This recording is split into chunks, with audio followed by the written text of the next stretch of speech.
A very good evening to you and welcome to Rwanda Television News. My name is Sam Kalisa. To kick it off, the Deputy Spokesperson of the Government of Rwanda has noted that the one-day visit of the UPDF Commander of Land Forces on Saturday gives confidence that Rwanda-Uganda relations are on track to be mended. Sergeant Hode kickstarts tonight's bulletin with this report.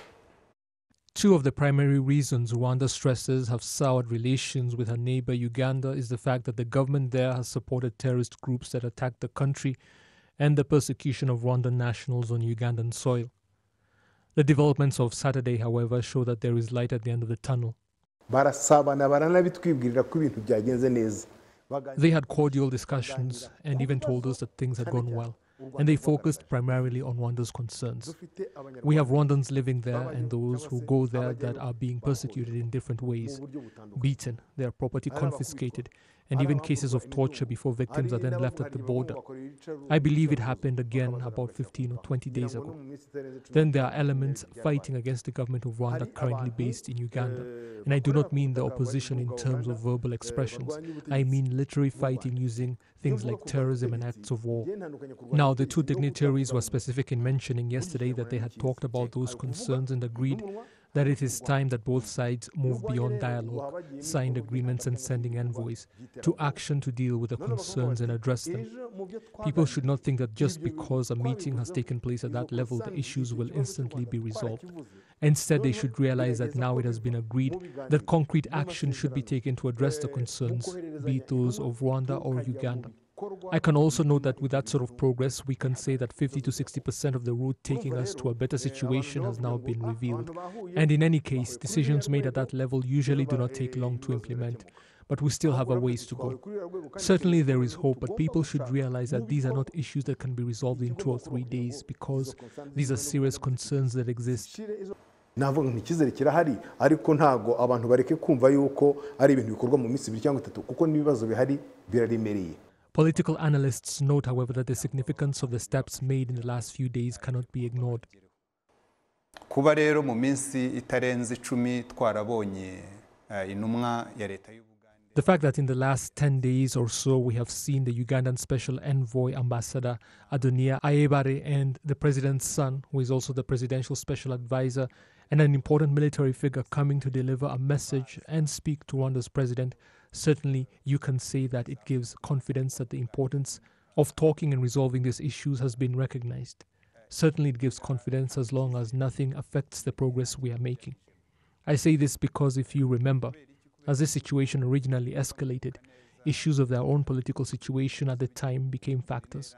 Yo hejuru cyane hivangagamo na politiki interne yabo. Over the years, both countries have made efforts to improve their relations, and in the end, even mediators stepped in. The last discussions to bring together the heads of state of Rwanda and Uganda, as well as those of the mediating countries of Angola and the DRC, took place at the Gatuna border post, but did not resolve the issues that have progressively eroded the two countries' relations since 2017. And to health matters, the decision to suspend 3 insurance companies from being health insurers in private health facilities has sparked disagreements between the two sectors. Private hospitals accuse some of these health insurance companies of not paying for the insurance services they offer, rather, something insurance companies have denied. Betty Mutoni has the report. Over 100,000 members are likely to be affected by the decision of private health facilities in Rwanda of not to receive clients of Radiant, Sanlam and Brigham insurance. This decision, that will be effective on 25th January 2020, was due to arrears of more than 5 months the insurers had not paid private health facilities. The chairperson of Rwanda Private Medical Facilities Association, Dr. Mjezi Dominique Savio, says that the decision was after several meetings between the two parties, but all in vain.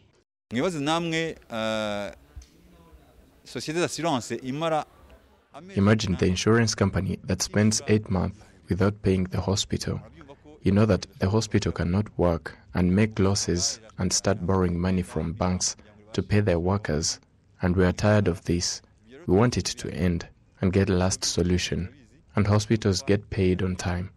Before taking this decision, we previously had several meetings and given warning letters to these companies, but all in vain.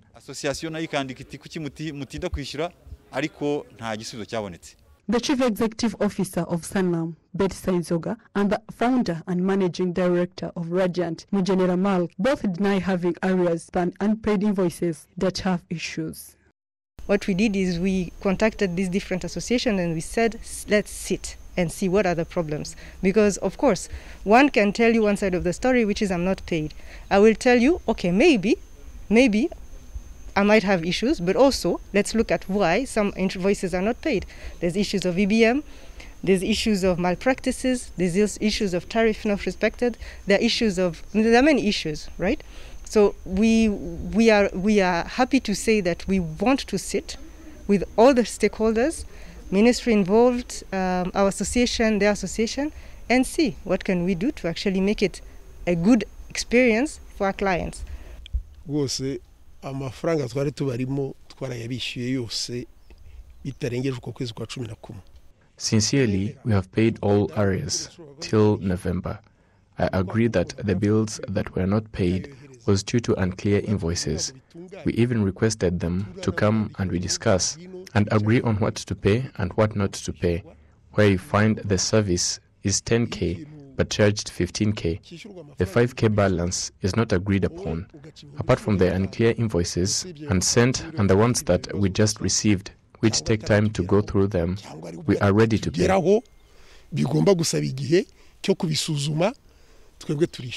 Some of concern expressed by doctors in private facilities include the directives from the insurers defying their professionalism, according to Dr. Fred Nhachirutinha and Dr. Anita Ahayo. We know what people want from us as health professionals.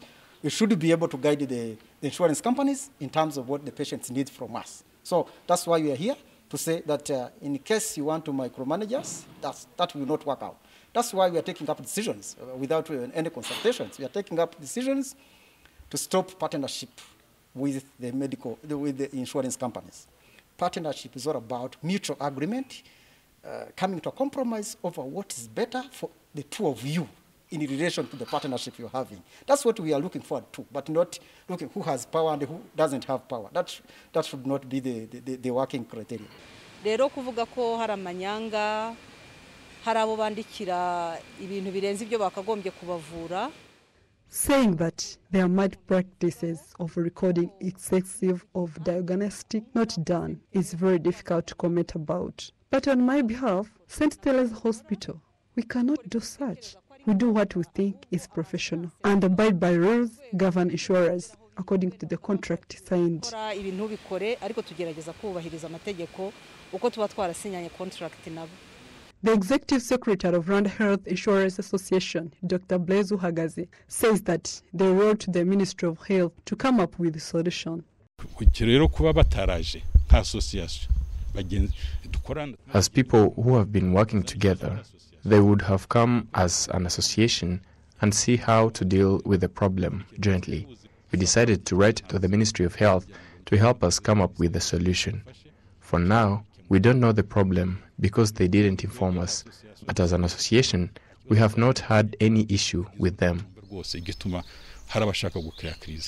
The concerned three insurance companies have more than 100,000 members. There are 315 private health facilities in Rwanda, which served over 1 million patients in 2020, and number increases by 30% in 2021. Betty Mutoni, RwandaTV News. Thank you, Betty, for the report. Moving ahead, on a sad note, Rwanda's volleyball player Yves Mutabazi has gone missing in the United Arab Emirates, as Rwanda's embassy in Abu Dhabi has confirmed. Reports of his missing circulated different local media outlets on a Sunday afternoon after his family reported to the Rwandan embassy in the United Arab Emirates that it had been a while since they last heard from Yves Mutabazi. Speaking to Peter Muyombano, the communication officer at Rwanda's embassy in the United Arab Emirates earlier today about the disappearing of Yves Mutabazi, this is what he had to say. Yes, it's true. The embassy of the Republic of Rwanda in the United Arab Emirates is aware of the reports that a Rwandan volleyball player, Yves Mutabazi, may have disappeared in the UAE. We can confirm that the embassy is following this case with utmost urgency, and we will update the public in the due course. Yves Mutabazi, one of the most outstanding players at the August 2021 African Championship held in Kigali, plays as an attacker for Al Jazeera in the United Arab Emirates. The 26-year-old is considered to be one of the country's biggest volleyball stars, having made his senior international debut at the age of 19. He was part of Rwanda's team that finished fourth at the 2015 All-African Games in Brazzaville, Congo. Mutabazi also won the 2014 local league title with APR and was part of the under-21 team that finished in 12th position at the 2013 FIVB World Men's Under-21 Championships in Turkey. To other matters, some lawmakers believe that the international community should help people that were raped during the 1994 genocide against the Tutsi. It is while the rape victims say 28 years later, they are still rebuilding themselves. Gloria Mutesi has the report. Maria, which is not her real name, was raped during the 1994 genocide against the Tutsi.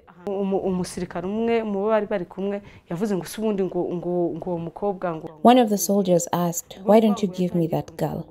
I was then given to him and he started to rape me.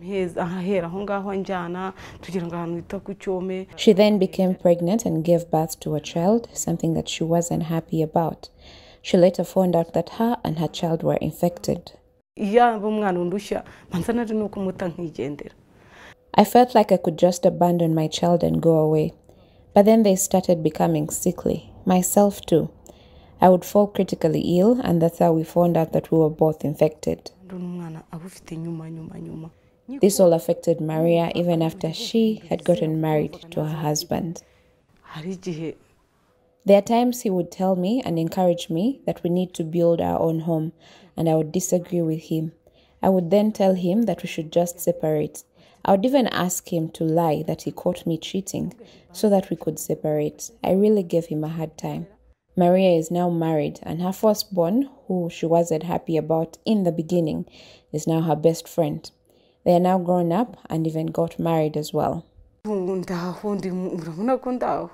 As you can see, I'm now fine. I have 3 children. The first one is married, the other one is in high school, and the youngest in primary school. All of them are girls. Don't you think I'm doing pretty well? Maria's story is the same for so many other women who haven't gotten the strength to recount their story, just like Maria. They, however, share with professionals that follow up on them, including non-government organizations such as Sevota, where Maria convenes too. The founder of this organization says 28 years later, these victims need to be further assisted in order to heal. They should not blame them. They should not add to their pain. Rather, they should be helped to be lifted up and out of that trauma by encouraging them and telling them words that uplift them.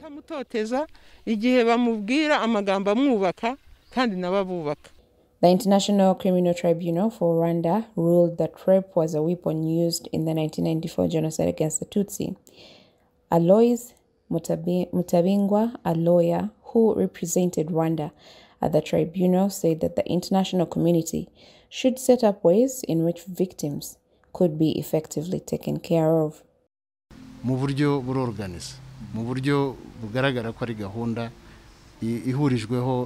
It was planned and executed. Gang rapers were rampant against Tutsi women, which is why it cannot be considered regular rape. Rather, it was a crime against humanity, and the late Judge Kaima was the first to rule it as such during the trial of Jean-Paul Akayezu, who was found guilty and sentenced to life in prison.